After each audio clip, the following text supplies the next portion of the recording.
Welcome to America News.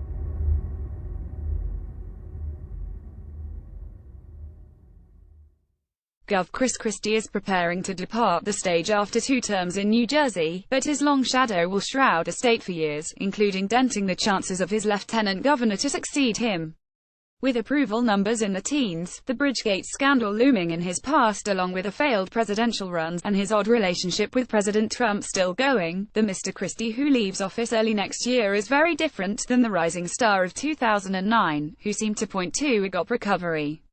Former Gov. Tom Keene, who served as an early Christie mentor, said the governor's legacy is a tale of 2 terms, the first of which showcased Mr. Christie's political gifts and problem-solving skills, while the second showed carelessness and a devil-may-care attitude that plagued him.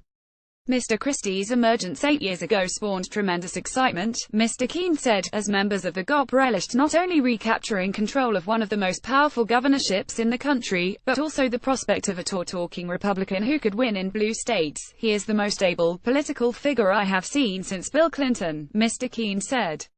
After taking on Democrats over taxes, public sector employees over healthcare benefits and pensions, and teachers over their tenure system, Mr. Christie took a pass on a run against President Obama in 2012. His high point came in the aftermath of Superstorm Sandy, when voters applauded his cooperation with Mr. Obama.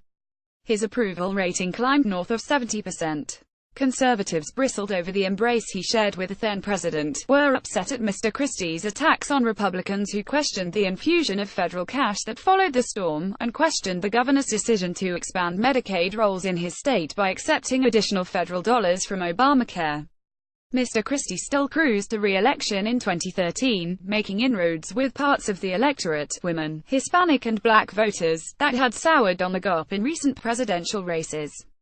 But the Bridgegate scandal, which he initially ridiculed as fake news, eventually exposed criminal behavior by some of his inner circle, who approved clogging traffic on the George Washington Bridge in an apparent act of political retribution against a New Jersey mayor. And Mr. Christie also began to boost his national profile ahead of a 2016 presidential bid, taking on a term as chairman of the Republican Governors Association, helping the GOP set fundraising records and go from 29 to 31 governors. New Jerseyans felt that he was using his current job purely as a stepping stone for his national ambitions, and he just didn't give a damn about the state anymore, said Patrick Murray, director of the Monmouth University Polling Institute. In the end, it was less about what he did as governor than what he didn't do, such as show interest in his current job.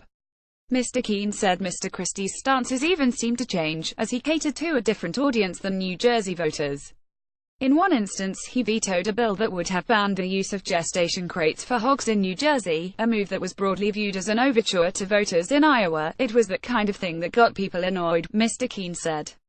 Mr. Christie didn't make it deep into the GOP presidential primary, placing 6th in New Hampshire and then dropping out. He quickly endorsed then candidate Donald Trump, becoming one of the first high-profile mainstream Republicans to back the maverick candidate. Mr. Christie was named to lead the Trump transition team after the election, but did not end up in the White House or cabinet, and continued his slide at home. Things created last summer over Beachgate, when photos emerged of the governor relaxing in the sun with his family on a beach that had been closed to the public due to a state government shutdown. A recent Suffolk University poll showed that 16% of voters give his job performance a thumbs up and suggested that he is dragging down Republican Lt. Gov. Kim Wadenia chances to succeed him. It's very hard to distance yourself from someone who has been attached to the hip for so long, said David Paleologos, director of the Suffolk University Political Research Center. If you had a governor that had a credible job performance even though he was personally unpopular, you might survive the fallout.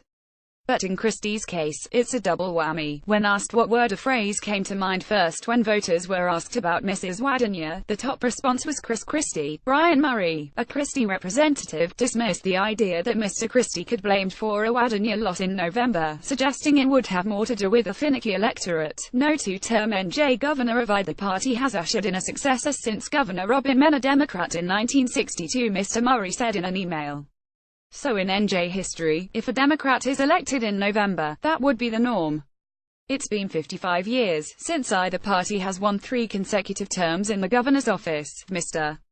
Murray said Mr. Christie has a long history of accomplishment that includes presiding over a dip in the unemployment rate in New Jersey, doubling the number of charter school seats, doing away with the estate tax and cutting business taxes.